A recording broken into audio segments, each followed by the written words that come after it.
아이를 너무 감싸고 노는 과잉보호. 이게 오히려 아이를 약하게 만든다는 이야기 들어보셨나요? 오늘 이 중요한 질문에 대해서 자료를 보면서 함께 파헤쳐 보겠습니다. 부모라면 누구나 그렇죠. 내 아이를 지켜주고 싶은 마음. 이건 뭐 너무나 자연스럽고 당연한 본능 아니겠어요? 그런데 말이죠. 만약에 그 지켜주고 싶은 사랑이 오히려 우리 아이를 더 약하게 만들고 있다면 어떨까요? 바로 이 지점에서 오늘 이야기는 시작됩니다. 자, 그래서 첫 번째로 살펴볼 건 바로 사랑의 역설이라는 개념입니다. 아니, 사랑하는데 왜 역설일까요? 아이를 감싸는 그 마음이 도대체 어떻게 아이를 더 위험하게 만들 수 있다는 건지 한번 자세히 들여다보겠습니다. 생각해보세요. 아이가 뭘 원하기만 하면 바로바로 다 해결돼요. 이런 환경에서는 사실 아이가 무언가를 애써서 해볼 기회 자체가 없겠죠? 그러다 보니까 스스로 문제를 해결하거나 속상한 감정을 다스리는 법 같은 아주 중요한 기술들을 배울 기회를 그냥 놓쳐버리게 되는 겁니다. 사실 아이가 안 되네 하고 좌절감을 느끼는 그 순간, 바로 그 순간이 정말 중요한 배움의 기회거든요. 그런데 과잉보호는 안타깝게도 이 소중한 기회를 아이에게서 앗아가 버리는 거죠. 자, 이렇게 작은 좌절도 겪어보지 못한 아이는 필연적으로 결핍을 겪게 되는데요. 그게 바로 사회성입니다.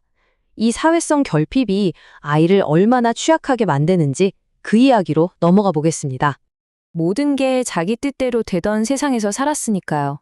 당연히 다른 사람들과 어울릴 때도 모든 걸 나 중심으로 생각하게 될 가능성이 커지는 거죠. 이게 구체적으로 어떤 어려움으로 나타나냐면요. 크게 세 가지로 볼 수 있어요. 우선 다른 사람 기분이 어떤지 잘 공감을 못하고요. 그리고 갈등이 생기면 무작정 자기 것만 달라고 떼를 쓰거나 아니면 아예 그 상황을 피해버려요. 마지막으로 남들이 나한테 해주는 걸 너무나 당연하게 여기게 되는 거죠. 결국 어떻게 될까요? 이런 사회적인 기술이 부족하면 학교 같은 단체 생활에서 당연히 힘들 수밖에 없어요. 그리고 정말 안타깝게도 이게 학교 폭력의 표적이 될 가능성을 높이게 됩니다. 자, 여기까지 들으면 그럴 수 있겠네 싶으실 거예요. 근데 이게 그냥 그럴듯한 이론에 불과한 걸까요? 아니요, 그렇지 않습니다. 이제는 데이터를 통해서 이 현실이 얼마나 심각한지 한번 보시죠.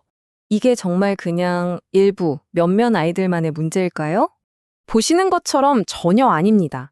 2023년 기준으로 초등학생 학교폭력 피해 응답률이 무려 5.0%, 역대 최고치예요. 이게 무슨 말이냐면 초등학생 20명 중 1명이 학교폭력을 당했다는 겁니다. 정말 심각한 수치죠. 수치가 계속해서 이렇게 올라간다는 건 뭘 의미할까요? 네, 그냥 가해 학생 처벌하고 법 바꾸고 이런 것만으로는 이 문제의 뿌리를 뽑을 수 없다는 걸 아주 명확하게 보여주는 겁니다. 그럼 어떻게 해야 할까요? 문제만 얘기할 순 없죠. 이제부턴 아이가 스스로 단단하게 설 수 있는 힘을 어떻게 길러줄 수 있을지 그 방법에 대해 이야기해 보겠습니다. 여기 신발끈 묶는 아이를 보세요. 서툴고 오래 걸리겠죠? 하지만 바로 저런 거예요. 저렇게 사소해 보여도 스스로 해보는 경험, 부딪혀보고 해결해보는 그 경험들이 차곡차곡 쌓여서 아이를 강하게 만드는 겁니다. 다행히 교육 현장에서도 이런 변화가 시작되고 있어요. 2026년 3월부터 관계회복 프로그램이라는 게 시행되는데요. 이게 뭐냐면 그냥 잘못한 애 벌 주고 끝! 이게 아니고요. 갈등이 생긴 아이들이 직접 대화를 통해서 서로를 이해하고 관계를 회복하게 돕는 그런 프로그램이라고 보시면 됩니다. 그럼 집에서는 뭘 해줄 수 있을까요? 전문가들은 아이의 마음을 단단하게 만들기 위해서 이 4가지 경험이 꼭 필요하다고 말합니다. 바로 성공, 그리고 실패, 사랑, 마지막으로 갈등의 경험이에요. 이 4가지가 균형 있게 주어져야 아이가 건강하게 클 수 있다는 거죠. 하지만 이게 어디 한 가정의 노력만으로 될 일일까요? 절대 아니죠. 우리 모두의 역할이 정말 중요합니다. 자, 마지막으로 가정과 학교, 그리고 우리 사회가 함께 뭘 해야 하는지 짚어보겠습니다. 정리하자면 이렇습니다. 가정에서는 아이가 스스로 해볼 기회를 줘야 하고요. 학교에서는 갈등을 겪더라도 안전하게 해결하는 법을 배울 수 있는 환경을 만들어줘야 합니다.